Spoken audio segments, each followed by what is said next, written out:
Enganosa é a graça, e vaidade a formosura.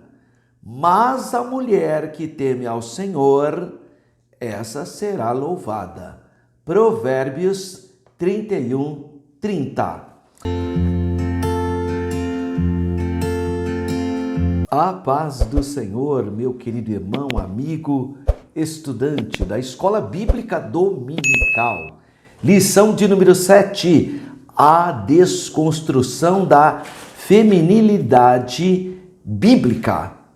13 de agosto de 2023. Nosso texto áureo: enganosa é a graça, e vaidade a formosura.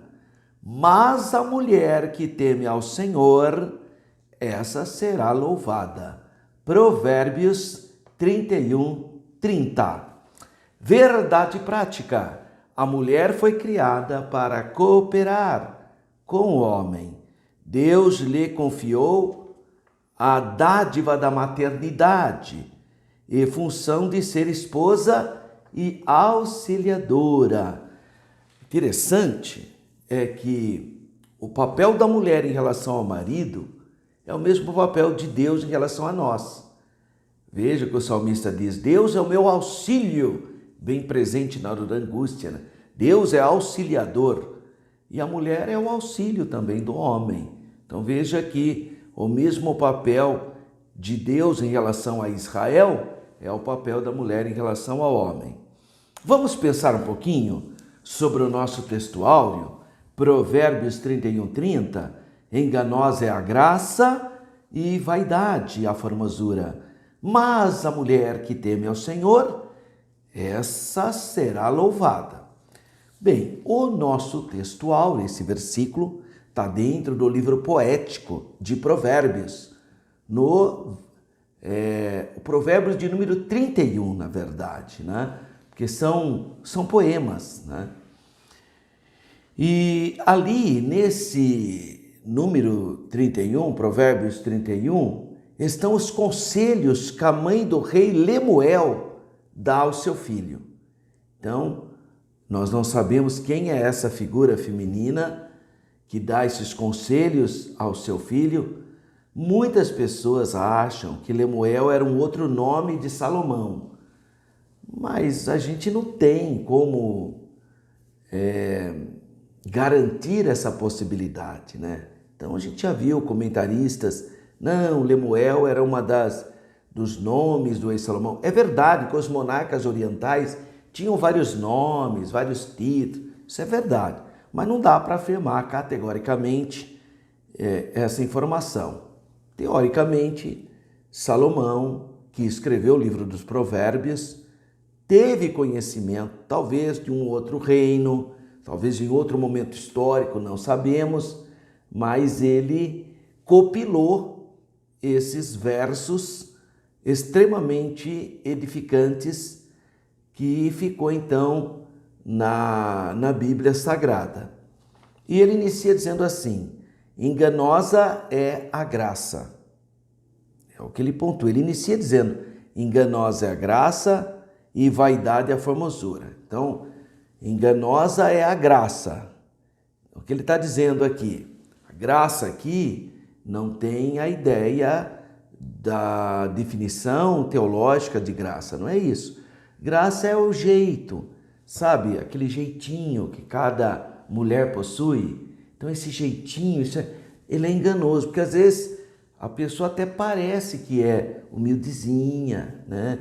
Você vê uma moça, parece que mas às vezes não é nada daquilo. Pois então ele está falando, enganosa é a graça. Então esses comportamentos que a gente olha e vê, fala: olha essa pessoa que simpática, tudo, mas às vezes não é nada daquilo. Então ele está dizendo, enganosa é essa postura, graça é nessa perspectiva. Já a formosura, ele fala de efemeridade. Por quê? Porque todos nós sabemos que você tem um momento na sua vida que você tem uma pele bonita, né? Tem cabelos bonitos e tal, mas isso é efêmero. Vai passando o tempo, você vai perdendo essa beleza. Por isso que ele fala de vaidade. Vaidade aqui é a ideia de efemeridade. Tá? Então a pessoa fala, irmão, você é muito vaidoso. Mas precisamos entender a palavra vaidade. No livro do Provérbios, Salomão chama a vaidade de fumaça, névoa, neblina.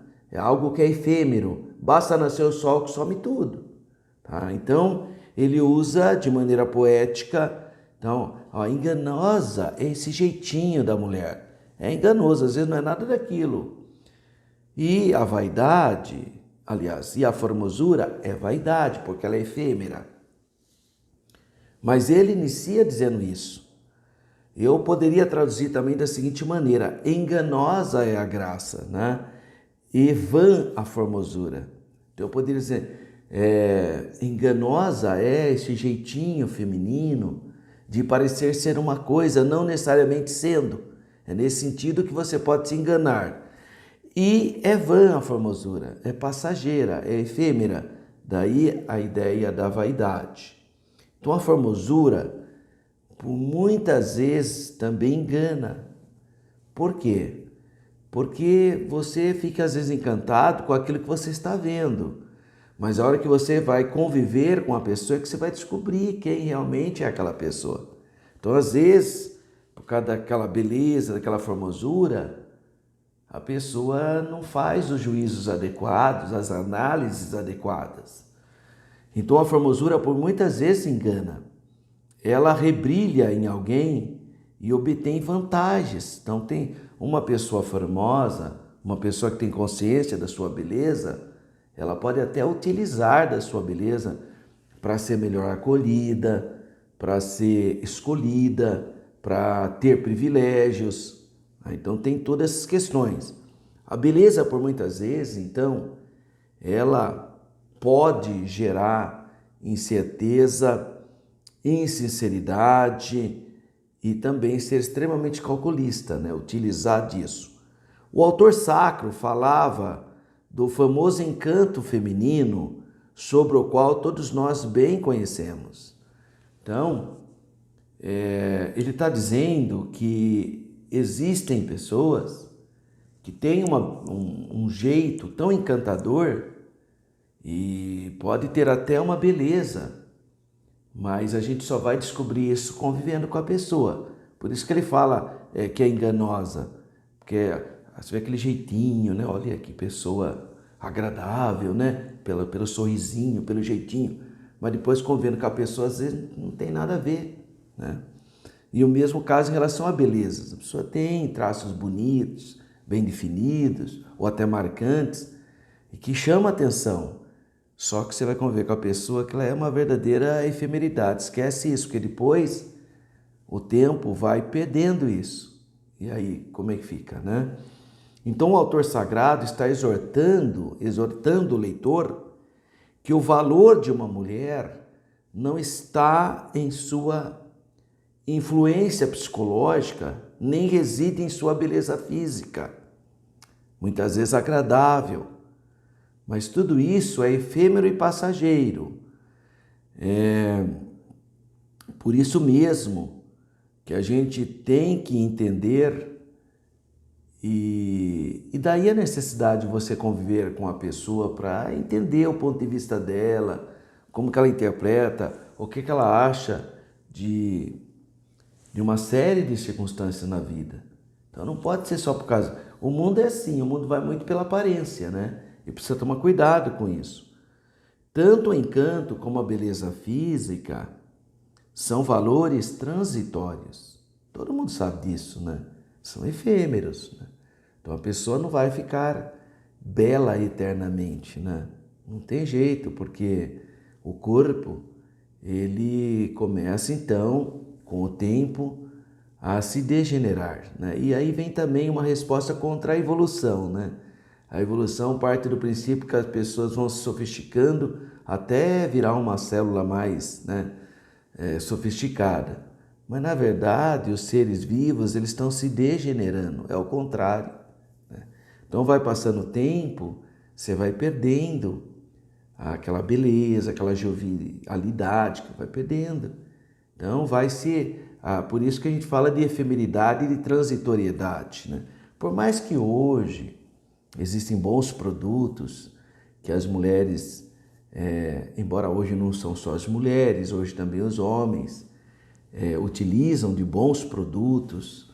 Você vê, eu levo sempre um grupo lá para Israel, eu sempre dou uma paradinha lá perto do Mar Morto, numa loja, o Ahavá, são produtos do Mar Morto, são cremes, perfumes, e que tem realmente qualidades. Tem aqueles creminhos para passar a noite antes de dormir, para tirar olheira, manchas. Tem uma série de cremes, bons para os pés também. Tudo isso é bom, você dá mais qualidade de vida até. Mas não adianta, chega uma hora que acabou, né? Você vê, hoje o que mais está tendo sucesso hoje são as clínicas de estética, cirurgias, porque as pessoas hoje elas têm condições de fazer isso. E está tudo bem, se pode fazer, faça. Eu não vejo nenhum problema. A questão é que não pode haver extremos. É que tem gente que é extremista, né? Claro, a pessoa faz uma correção, tem alguma coisa que incomoda, faz as suas correções, tudo bem. O problema são os extremos. E mesmo essas correções, em algum momento, haverá degeneração, porque os anos vão passando, a gente vai perdendo uma série de qualidade, de células, elas vão morrendo, né? E nesse sentido, a beleza é efêmera. É nesse sentido que ele está dizendo que a vaidade é a formosura. Então, por que a palavra vaidade? Efemeridade, tá? O que é beleza? Se eu perguntasse, o que é beleza? Bom, a gente pode definir beleza como elegância de formas, simetria na fisionomia, dignidade nas maneiras, né? A beleza do rosto. Porém, todas essas coisas são passageiras. O tempo, a enfermidade e outras situações como estresse, traumas, sofrimento, tudo isso macula e finalmente a morte, né, acaba, porque aí o corpo entra no estado de putrefação. Então,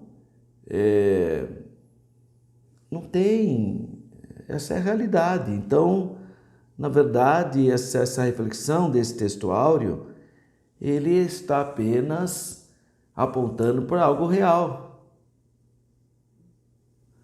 Ou seja, enganosa é a graça e vaidade é a formosura. Aí ele vai fazer a contraposição. Então, primeiro ele vai mostrar esse lado.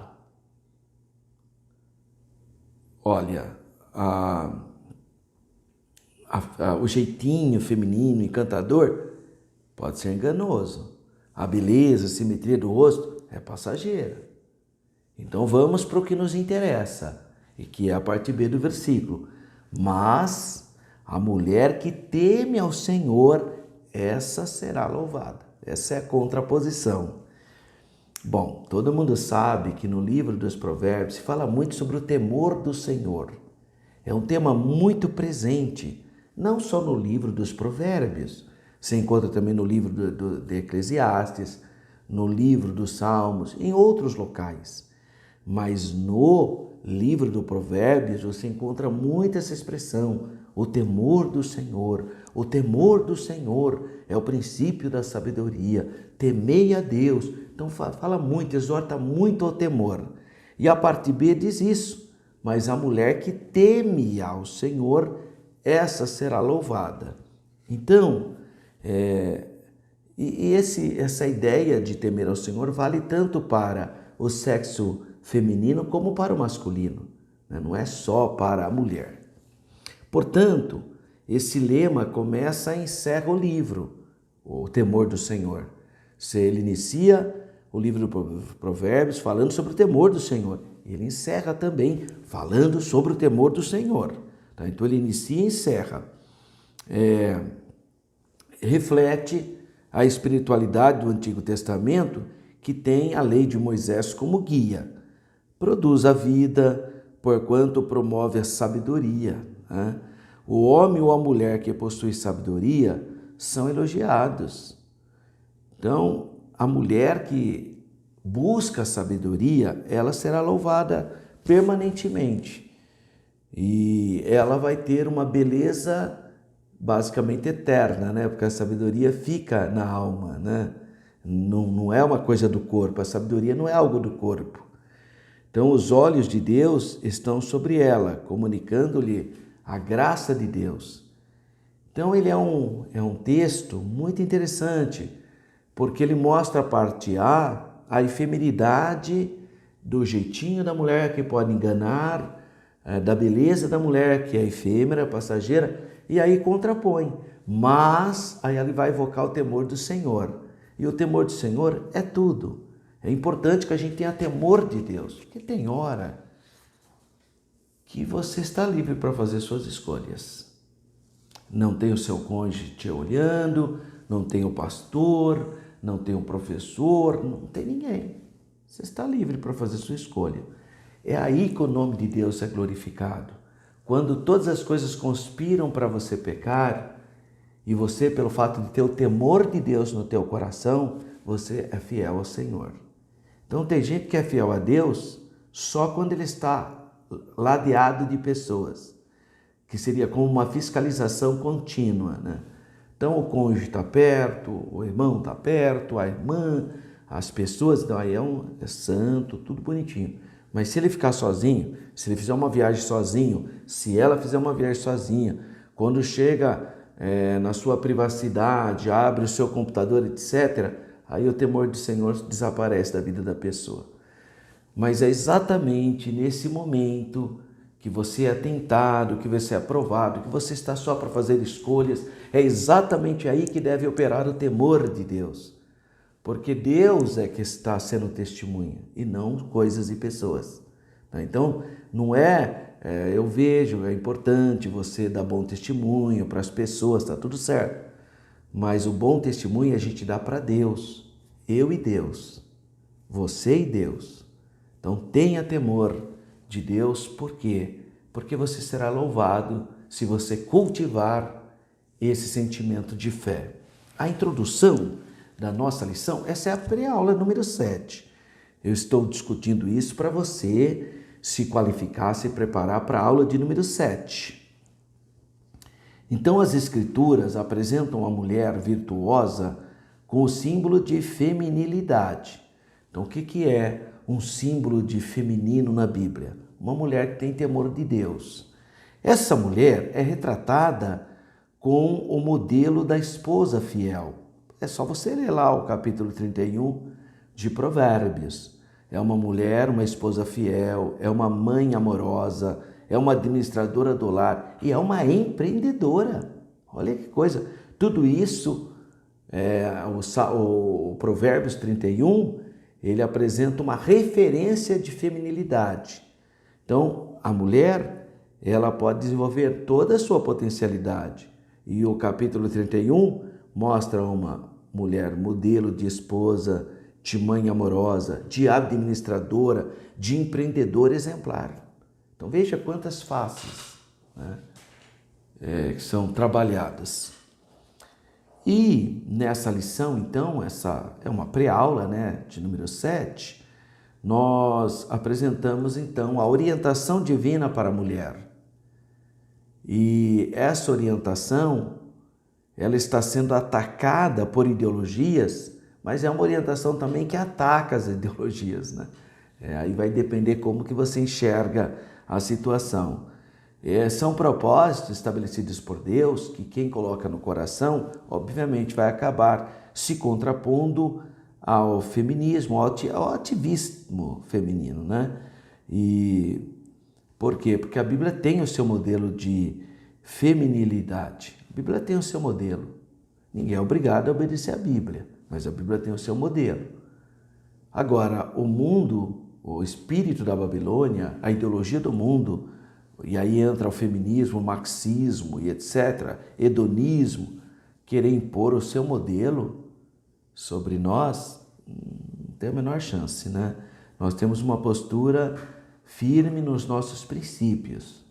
Eu não preciso atacar ninguém, mas nós temos os nossos princípios assentados sobre a Bíblia Sagrada, que é a palavra de Deus. Então, primeiro ponto, feminilidade bíblica, a criação divina da mulher. O homem e a mulher foram criados à imagem de Deus. Gênesis 1:27, criou Deus, o homem e a mulher, macho e fêmea os criou. Após Deus criar, então, o homem, então se você observar o livro de Gênesis, é um livro que é o estilo mosaico de escrever. Primeiro ele dá uma visão geral, depois ele vai para o específico. Então primeiro ele fala de maneira geral, dá um relato da criação de maneira geral. Aí a partir do capítulo 2 ele vai especificamente lidar com cada caso. Ele vai explicar como é que foi a criação do homem e a criação da mulher. E Deus cria primeiro o homem. E após criar o homem, o próprio Deus percebe, né, na sua imutabilidade, na sua capacidade, na sua soberania, que o homem está, de alguma maneira, incompleto. Então, em Gênesis capítulo 2, versículo 18, pela primeira vez aparece a negativa divina. O primeiro não da Bíblia está em Gênesis 2:18. Você pode ler os 31 versículos do capítulo 1 de Gênesis. Ali Deus fala, ele dá uma nota, né? Tudo que ele faz, ele dá uma nota. E ali é a criação geral, né?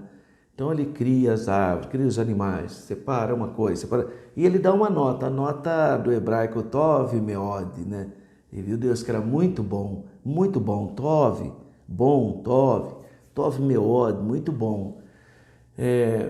Mas aí, abruptamente, quebra essa simetria de nota positiva, dizendo que é bom, para ele falar Lo Tov, Ló não é bom. E o que não é bom?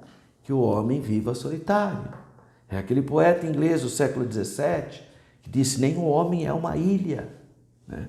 Então não é bom que o homem esteja sozinho. E é por isso mesmo que Deus cria um outro ser humano maravilhoso, para que esse homem também maravilhoso criado por Deus e essa mulher maravilhosa criada por Deus, ao se unirem, se completem e tenham uma vida de bênção e de felicidade. Assim, Deus criou a mulher a partir da carne e os ossos do homem, como está em Gênesis 2, 21, 22. A nossa irmã Wanda Freire, de saudosa memória, esposa do nosso patriarca, pastor José Wellington Bezerra da Costa, eu vi algumas vezes ela fazendo uma observação sobre essa questão da mulher ser tirada da carne do homem, e ela dizia o seguinte, que Deus criou o homem, né, brutamente, e depois que Deus já tinha uma forma, já tinha toda a estrutura do ser humano, ele resolveu fazer um ser humano mais sofisticado, né, mais fino, e aí fez a mulher. A irmã Wanda Freire, né, que é de saudosa memória, eu guardei ela falava assim, de uma maneira muito fácil de entender, e ela sempre pontuava isso, você vê, né, Deus fez o homem bruto do barro, né, aquela coisa meio bruta, mas quando ele foi fazer a mulher, ele não fez mais do barro, ele fez já da carne do homem, e fez um ser humano bem mais sofisticado, graças a Deus. Então, nessa lição, nós vamos apresentar, né, essas percepções, e o nosso propósito é mostrar, claro, que Deus requer da mulher cristã que se porte conforme a palavra profética, a palavra revelada. Então, primeiro ponto, feminilidade bíblica. Então, a criação divina da mulher, eu já estava falando sobre isso mesmo. Adão identificou a mulher. De que maneira? Ele diz, esta será chamada varoa, porquanto do varão foi tomado. Engraçado que na língua hebraica, homem é ish, Ha-ish, o homem. Mulher é ha-isha, a mulher. Então, homem, ish. Mulher, isha. Porque deriva, né? Ish, isha, que é do homem, né? Deriva. O ato criativo, a imagem divina, foi distribuída sem distinção entre eles, fazendo-os iguais diante de Deus. Adão e Eva foram criados iguais em personalidade, valor, honra e respeito. A indignidade humana fez com que, por causa do pecado, fez com que o homem começasse a inferiorizar a mulher. Isso aí é por causa da queda. É o pecado que faz isso. Um homem que acha que é superior a uma mulher, coitado, isso aí é a operação do pecado. Porque diante de Deus não existe isso. Diante de Deus, a Bíblia diz claramente, Paulo, há 2000 anos atrás, inspirado pelo Espírito Santo, ele fala, diante de Deus não há macho nem fêmea, não há escravo nem livre, mas todos são diante de Deus. Deus considera todos do mesmo jeito. Aí o homem, maculado pelo pecado, começou a falar com a mulher inferior. Olha que fraqueza. Não, mas a Bíblia ainda foi pegar na Bíblia ainda. Olha que coisa terrível. Foi lá pegar versículo da Bíblia para querer justificar o pecado dele. Não, irmão. Os versículos mostram funções, mas não significa inferioridade. Não tem uma coisa, não tem a ver com outra. Tá? Então, é igualdade, irmão. Agora, essa igualdade não quer dizer uniformidade de papéis. O fato de eu e a mulher sermos iguais não significa que nós temos as mesmas funções. Ou seja, uniformidade de papéis, papéis diferentes.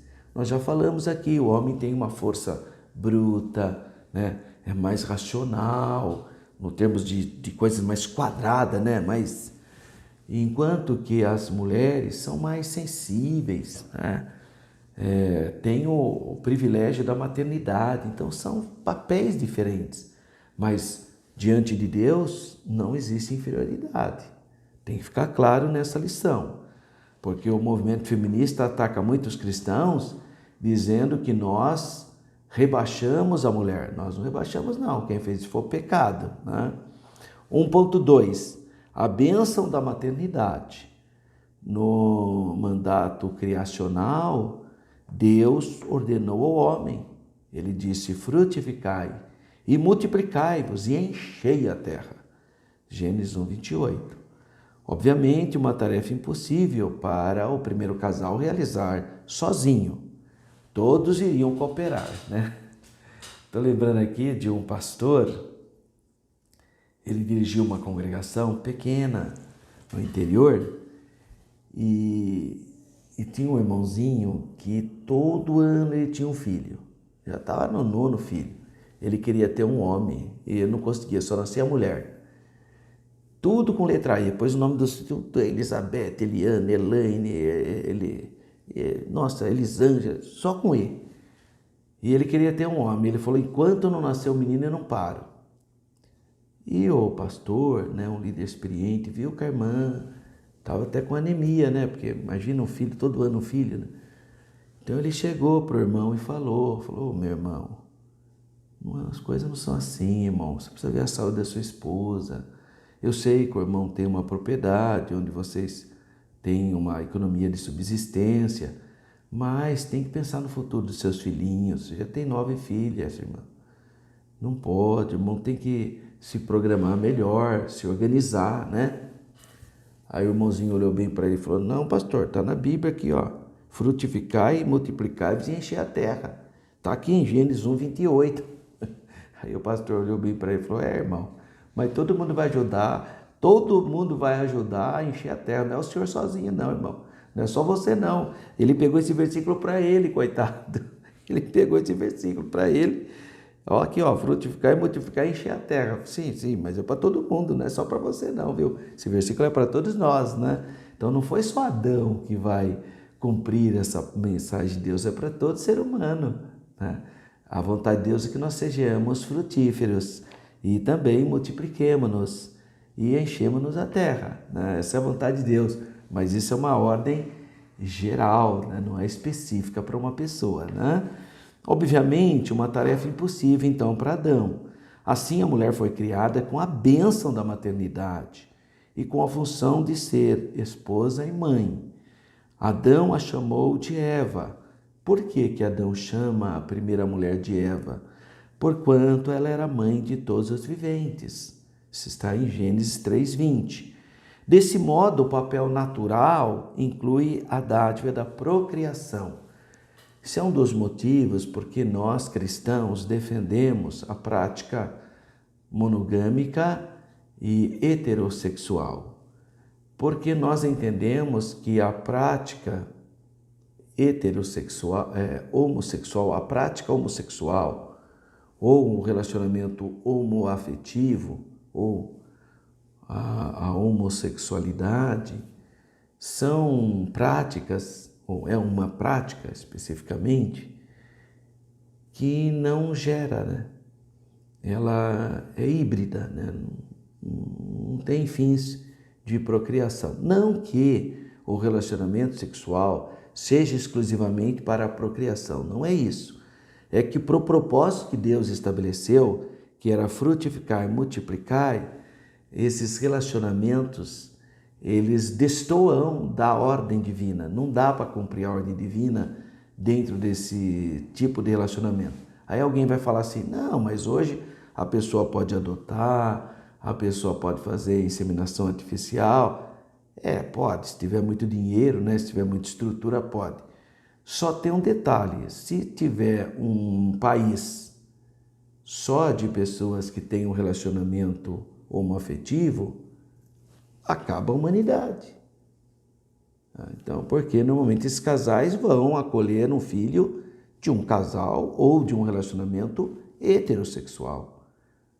Não tem jeito, né? Então, são questões que eu diria até filosóficas, antropológicas e sociais, que é bom a gente pensar, né? Com isso a gente não está, em hipótese alguma, desrespeitando ninguém. É apenas um pensamento que um país ou uma sociedade de relação homoafetiva não terá a recuperação de sua população, né? Porque não tem procriação, né? E o mandamento de Deus é frutificar, ou seja, desenvolver seu potencial, se realizar no relacionamento conjugal entre um homem e uma mulher e multiplicar, né? Que é a bênção da maternidade. É importante ainda ressaltar que esse papel da mulher, constituído pela biologia e consequentemente reafirmado também pela Bíblia, é o ponto sensível em que as feministas consideram um ultraje que limita a função social da mulher e que por isso lutam por emancipação dos afazeres do lar e da maternidade. Na verdade, o que leva uma pessoa a se revoltar contra uma função social pode ser legítimo se ela sofre pressão, se é coagida, etc. Mas é verdade também que o lado maternal, esse instinto maternal, gesta na mulher uma capacidade de funções que só quem passa por esse processo da maternidade sabe fazer. Então, nós temos que entender também várias circunstâncias, né? Se alguém se sente ofendido porque a função feminina da maternidade gesta nela ou gera nela a necessidade de limpar o bebê, dar banho no bebê, amamentar o bebê, fazer a comida para o bebê, se entender que isso é algo machista, é complicado, porque quem passa pela maternidade tem prazer de cuidar do seu bebezinho, né? Do ser humano que foi gestado 9 meses em seu ventre, né?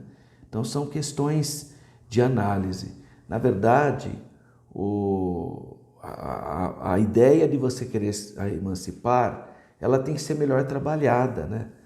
Porque o que é emancipação para um grupo não necessariamente será para outro, né? Então precisaria repensar isso. 1.3, a mulher como auxiliadora. Por que eu estou falando isso? Porque a Bíblia fala que a mulher é auxiliadora. E tem gente que fala, não, precisamos empoderar a mulher, tem que emancipar a mulher não é auxiliadora. Então eles vão desconstruindo o que a Bíblia nos orienta. A Bíblia fala que a mulher é auxiliadora. Como Deus é o auxílio de Israel, a mulher é o auxílio do marido. Nesse caso, o termo auxiliar também é empregado para se referir a Deus.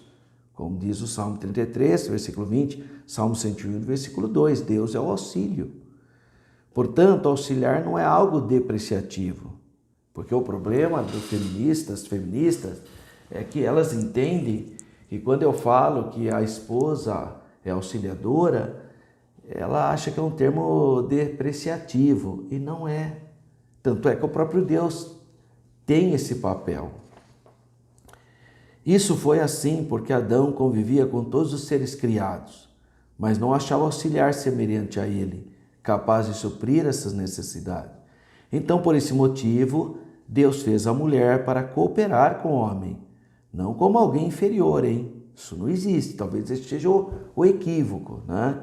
Mas como complemento com suas igualdades e diferenças. Essa complementariedade mútua é necessário à formação do casal, à procriação, à satisfação sexual, conjugal, vivência afetuosa e prazerosa para cumprir a vontade de Deus. Não adianta. Você pode ter o que for. Em algum momento você vai sentir uma necessidade enorme de compartilhar com alguém. Está no homem isso. Os seus sonhos, os seus projetos, suas conquistas, você tem que compartilhar com alguém. Faz bem para a gente.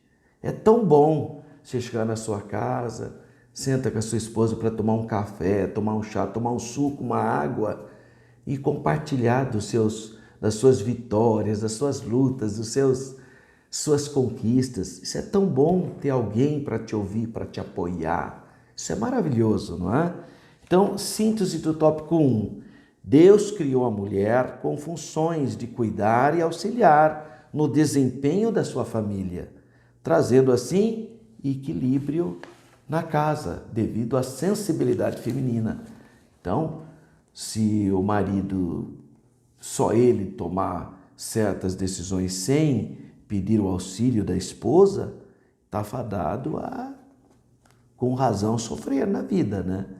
Então, o homem prudente, que tem temor de Deus, ele sempre vai conversar com a esposa antes de tomar a decisão, porque as mulheres são muito mais sensíveis, tá? E a mulher de Deus, né, ela tem habilidade para contribuir no trabalho, no ministério, na educação, né, da família. 2. A desconstrução da feminilidade. Como se dá essa desconstrução? O ativismo feminista.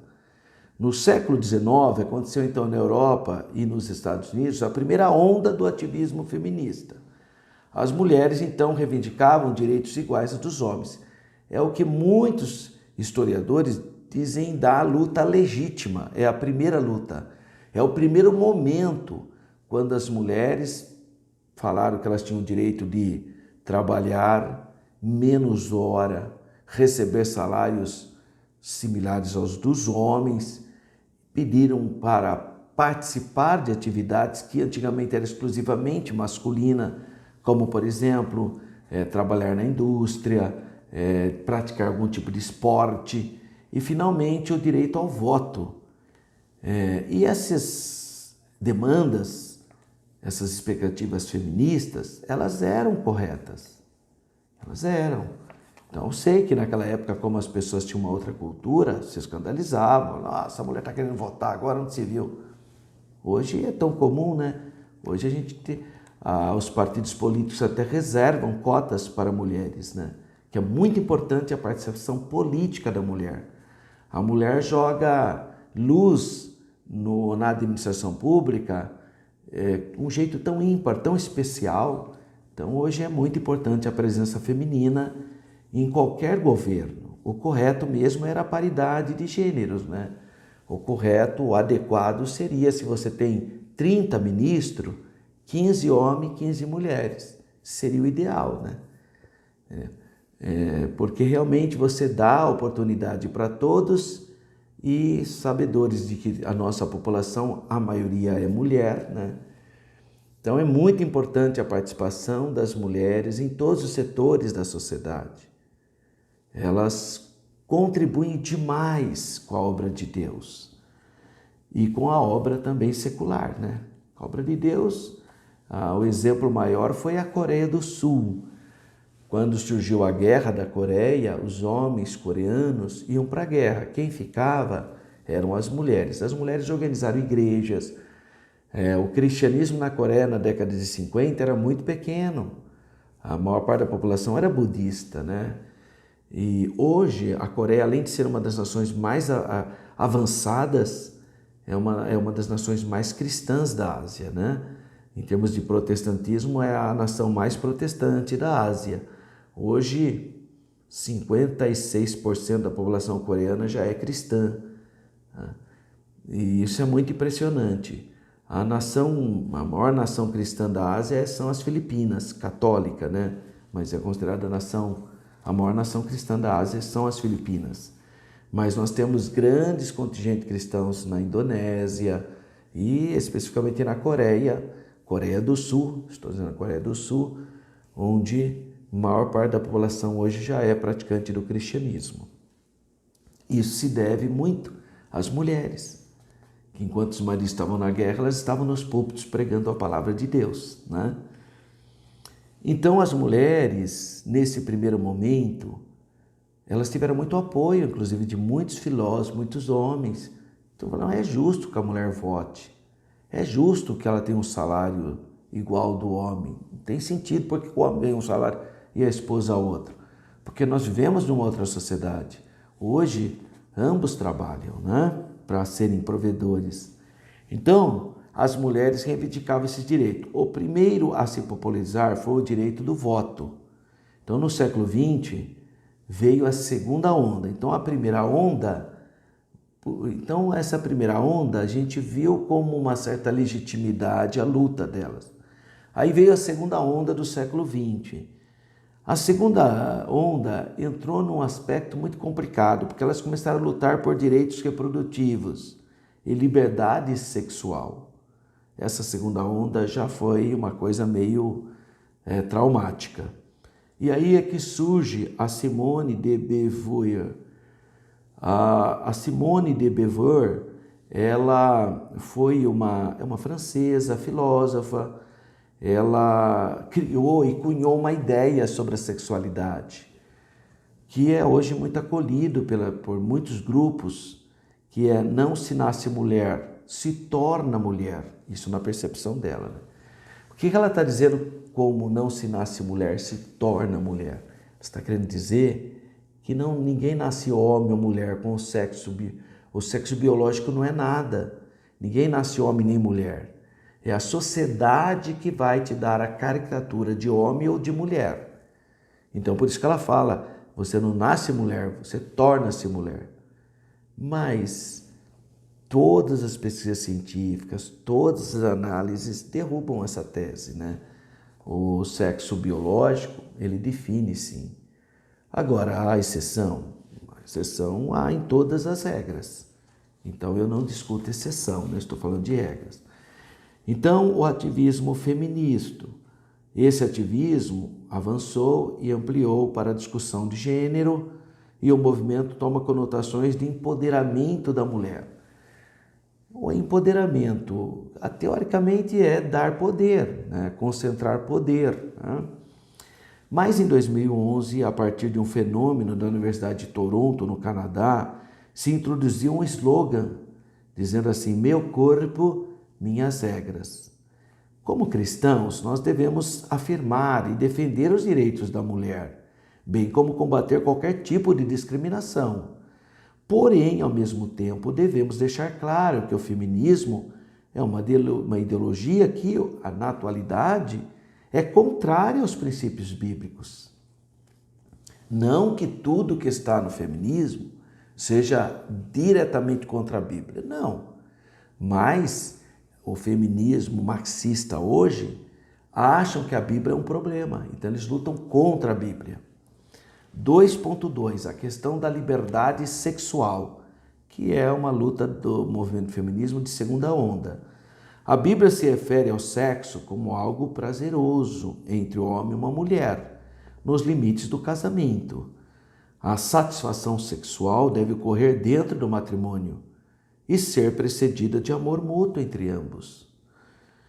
Entretanto, para o feminismo, esse modelo é repressivo e deve ser combatido em busca de libertação sexual da mulher. Na defesa dessa ideologia, requer que nenhum modo de relação sexual deve ser considerado certo ou errado. Todo mundo sabe que existe um relacionamento sexual saudável entre os cônjuges. E existem certas práticas de sexualidade que vêm de uma herança pagã, de perversidade, de humilhação da mulher ou da humilhação do homem.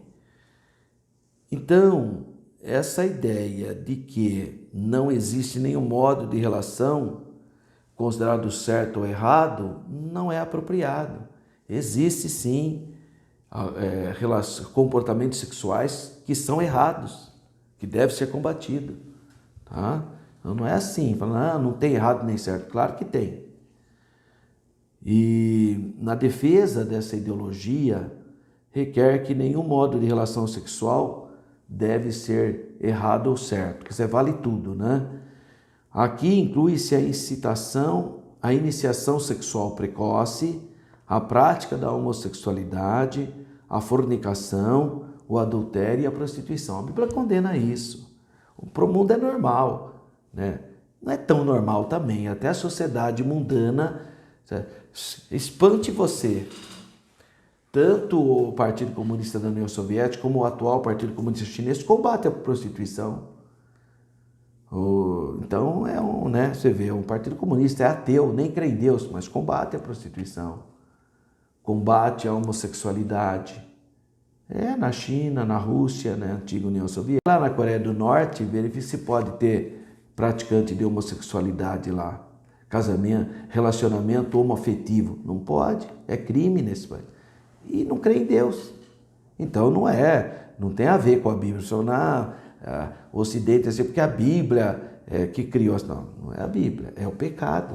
Porque existem gente que não crê na Bíblia, não crê nem em Deus e é contra também a prática da homossexualidade. Vê se tem passeata gay na China. Você nunca reparou? Verifique se tem passeata gay na Coreia do Norte. Verifica se tem passeata gay na Rússia. Olha o quebra-pau que dá lá. Embora a Rússia já nem sei mais o que é, uma ditadura, né? Não é nem mais comunismo. Então, nós precisamos entender essas questões, né? E deixar claro que o feminismo virou uma ideologia hoje contrária aos valores bíblicos. 2.2, então. A questão da liberdade sexual. Então, a Bíblia refere-se ao sexo como algo muito abençoado por Deus, né? E aqui vai contra um pensamento católico da Idade Média, que foi muito influenciado por Agostinho de Hipona, o doutor da Igreja Católica chamado Agostinho. O Agostinho de Hipona, não vou dizer que foi ele o responsável, mas ele fomentou a ideia de que o sexo era um mal necessário. Por que um mal necessário? Porque se não tivesse relacionamento sexual ou conjugal num casamento, não haveria procriação, não haveria, né, a perpetuação da espécie humana. Então, nesse sentido, o sexo é um mal necessário. O protestantismo, desde o início, rebentou essa tese. Foi contrário a essa tese do catolicismo medieval. Até porque o catolicismo sempre apoiou muito a ideia do celibato, né? Olha, a Bíblia não é contra o celibato, viu, irmão? Tem gente que fala, a Bíblia é contra o celibato. Não, a Bíblia não é contra o celibato. A Bíblia é contra a imposição do celibato. Então, se a pessoa quer ser celibatária, é o direito que ela tem, mas tem que ser uma decisão dela com Deus, não uma imposição da igreja. A igreja não pode pôr essa imposição. Pelo contrário, quando Paulo fala sobre o bispo, sobre os pastores, aqui em Timóteo, que ele está ensinando o jovem obreiro Timóteo como deveria ser a separação de obreiro, e depois ele vai falar também na sua carta a Tito, Ele diz assim no capítulo 3 de 1 Timóteo: esta é uma palavra fiel. Se alguém deseja o episcopado, ou seja, se alguém quer ser pastor, presbítero, quer fazer parte do ministério, excelente obra deseja. Agora veja o que ele diz: convém, pois, que o bispo seja irrepreensível, marido de uma mulher. O bispo tem que ser casado. É o que a Bíblia diz, marido de uma mulher, vigilante, etc. Quando ele escreve a Tito, ele também fala sobre isso. Quando ele vai falar da separação de obreiros, né? Ele fala que é para ter para separar pessoas efetivamente que tenha esse perfil. Está aqui, ó. A Epístola de Tito, capítulo 1, a partir do versículo 5. Por esta causa te deixei em Creta, para que pusesse em boa ordem as coisas que ainda restam, e de cidade em cidade estabelecesse presbítero, que é o bispo, né?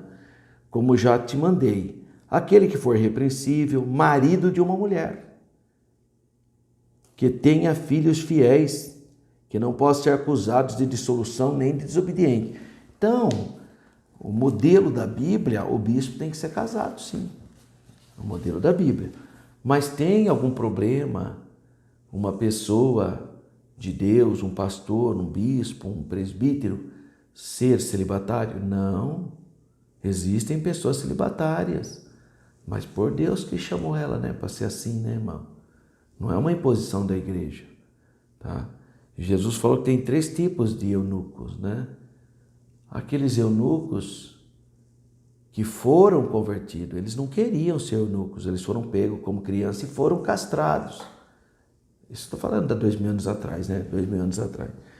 Existem aqueles eunucos que eles se fizeram eunucos, eles quiseram ser castrados, eles não foram forçados, eles quiseram. E existem pessoas que já nascem eunucas. Ele não tem esse apetite sexual natural. Só que são exceções, né? Isso não é regra, né, irmão? Mas Jesus falou. Então, Paulo estava num estado só. Então ele diz, olha, eu aconselho que fiquem como eu, mas é um conselho, né? Tem hora que ele fala, não é o Senhor, né? Tem hora que ele fala que eu recebi do Senhor, tem hora que ele fala, não é o Senhor, eu estou orientando.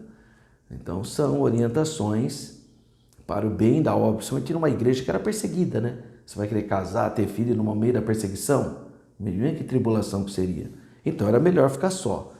Então havia um contexto histórico. Então a questão do celibato, nós não somos contra o celibato. Nós somos contra a imposição do celibato. Aí é um problema, né? Porque aí você literalmente castra pessoas vocacionadas a submeterem a uma vida completamente absurda, quase que desumana, porque não precisa impor. Se a pessoa tem vocação, amém. Se não tem, não pode impor isso e impedi-la dela servir a Deus. Então a satisfação sexual deve ocorrer dentro do matrimônio e ser precedida de amor entre os cônjuges. Outra coisa, a iniciação sexual precoce e práticas de homossexualidade, fornicação, adultério e prostituição, a Bíblia condena, é errado, são práticas erradas. Nessa esteira, temas como aborto, gravidez indesejada e a desconstrução da família são radicalizados pelo ativismo ideológico do mundo, desses movimentos feministas.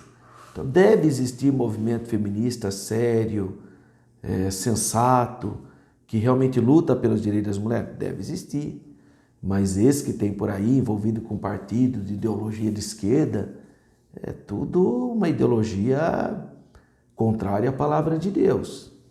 2.3. Ataques à família tradicional. A Escritura ensina que o casamento é monogâmico, heterossexual e indissolúvel. São os três, o tripé que sustenta o casamento. E o homem foi estabelecido por Deus para ser sacerdote da sua casa. A cabeça, o líder. Porém, para a ideologia do ativismo feminista, essa forma bíblica de matrimônio escraviza a mulher, obriga o casal a ter relações sexuais apenas com o seu cônjuge e tiraniza os laços conjugais que não pode ser corrompido. Então, na cabeça dessas gente, elas acham que quando a gente tem um casamento sadio, o seu relacionamento conjugal entre esposo e esposa, na cabeça dessa gente, isso é uma tirania. Por que a pessoa não tem liberdade sexual de ter outros parceiros? Porque uma pessoa que se ama, um casal que se respeita, não precisa disso. Quer dizer, vê se tem... É bem uma coisa pecaminosa mesmo, né? Uma pessoa que ama o seu cônjuge, que tem uma... não precisa dessas coisas. Não tem esse... Isso é uma coisa bem mundana, né? Querer projetar a infidelidade conjugal. Uma vez, eu era professor do Estado e chegou na hora do intervalo, estavam todos os professores tomando cafezinho, eu estava tomando meu cafezinho, eu lembro que só eu de homem naquela... de professores, né? Eu dava aula à tarde em uma escola de Estado. E aí uma professora entrou e falou assim, eu acho que todo homem é infiel. Todo homem é infiel. Eu fiquei quieto, né? Eu fiz de conta que não era comigo, fiquei tomando coisa assim. Aí ela me provocou, né, professor? Só tinha eu de homem lá, né? Eu falei, olha, minha filha, você não me leva a mal, mas eu acho que a sua experiência, talvez no seu relacionamento, ou nos seus relacionamentos, certamente você teve traumas de infidelidade com o seu cônjuge, mas não é o meu caso, tá? Graças a Deus que eu tenho o temor de Deus e procuro seguir a Bíblia na fidelidade do Senhor. Tem um monte de homem realmente que é imoral, mau caráter. Falei, mas quem é fiel a Deus é fiel ao seu cônjuge. Quem é infiel a Deus é infiel ao cônjuge também. Falei, então, eu não gostaria que você projetasse a sua experiência nefasta sobre a minha vida. E ainda fechei dizendo para ela, você sabe o que a psicologia diz sobre isso, né? É natural das pessoas projetarem no outro os seus defeitos. Não faça isso comigo, porque graças a Deus eu tenho um compromisso com Deus. Aí ela, não, desculpa, tá bom. Não pode, irmão, você não pode jogar nos outros os seus defeitos. Infelizmente, tem sido recorrente isso. Só porque é a cabeça do ladrão, coitado. O ladrão está lá na cadeia, está preso porque ele é ladrão. Mas na cabeça dele, todo mundo é ladrão também, só porque ele é. Então, isso, eu percebo também isso, aquelas pessoas que defendem esses movimentos LGBT, na cabeça dele todo mundo é homossexual. Aí vai pro cara, não, o Davi era também, e aí o Jonas é também, e aí começa a buscar na Bíblia a pessoa que não tem nada a ver, é outro contexto, é uma outra história, e aí vai pensar para tentar, para com isso, quer dizer, é uma tentativa inútil de querer projetar nos outros os seus pecados, suas práticas pecaminosas. Não pode. Isso também é uma falta de respeito, né? Então a erosão da feminilidade é representada pelo ativismo feminista, sua defesa da suposta liberdade sexual e de seus ataques ao modelo de família tradicional. Por outro lado, nós temos hoje uma extrema-direita, gente extremista, sabe, que briga com todos, é belicoso, e gente que fica só xingando. Isso não é coisa de Deus não também, viu, irmão? Tá? Nós temos que ter equilíbrio, nós temos que defender a nossa posição com seriedade, respeitando o outro, mesmo que o outro não siga a nossa linha. Não pode, a pessoa quer isso. O maior exemplo sou eu mesmo. Não é eu ficar gritando, xingando, falando, atacando, xingando todo mundo de bandido. Que é isso, irmão? Que história é essa? Então precisa ter equilíbrio. Eu vejo muito, até crente, viu? Tem uns irmãos aí que, coitadinho, caíram no conto do mundanismo. Isso não é cristianismo. Cristianismo, essencialmente, é uma religião do amor. O que é o amor? É o respeito. Você não vai compactar e nem viver na prática do mundo. Mas você vai respeitar as pessoas, porque você quer levar a palavra para elas. Agora a pessoa que xinga tudo e a todos, que história é essa? De onde você tirou isso? E acha que você... Então esse extremismo, todo extremismo não glorifica a Deus. Todo extremismo é reprovado pela Bíblia. A Bíblia fala de equilíbrio. A Bíblia fala de moderação.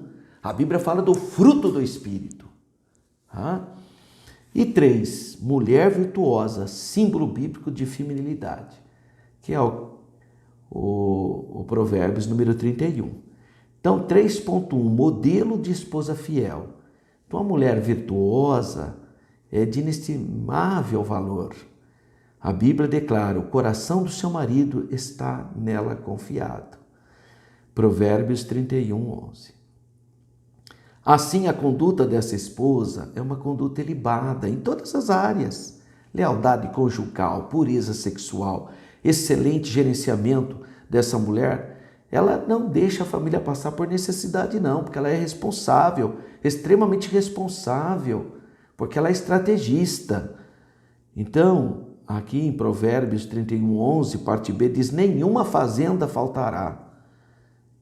E diz mais, e ao marido ela lhe faz bem e não mal, todos os dias da sua vida. Quer dizer, eu tenho que ser uma bênção na vida da minha esposa. Eu tenho que viver de tal maneira que a minha esposa desenvolva todas as potencialidades. Eu glorifico a Deus, irmão, porque eu vejo o desenvolvimento da minha esposa cada dia, ela desenvolvendo as suas potencialidades. E eu estimulo, e eu oro, eu abençoo as minhas filhas, sempre eu incentivo para desenvolver suas potencialidades.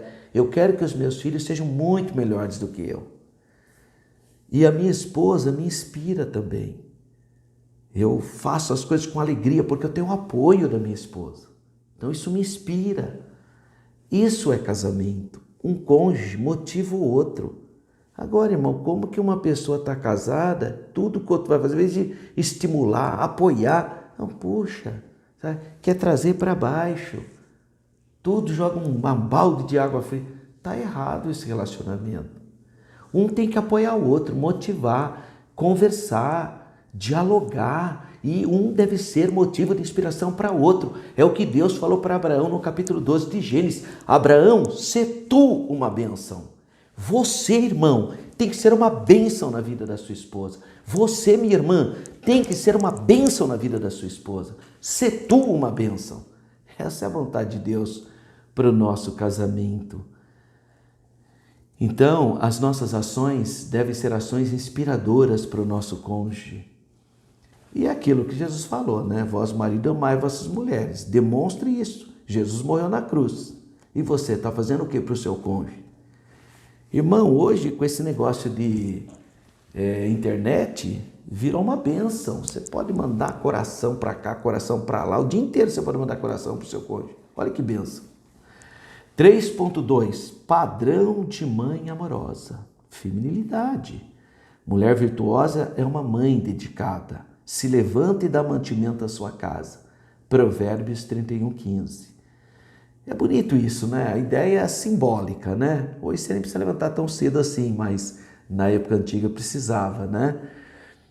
É a ideia do bem-estar, que você vai propiciar para a sua família o bem-estar.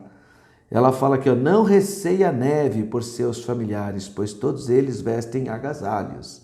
Quer dizer, a preocupação maternal para que os filhos não passem frio. E 3.3, exemplo de administração e de empreendedorismo.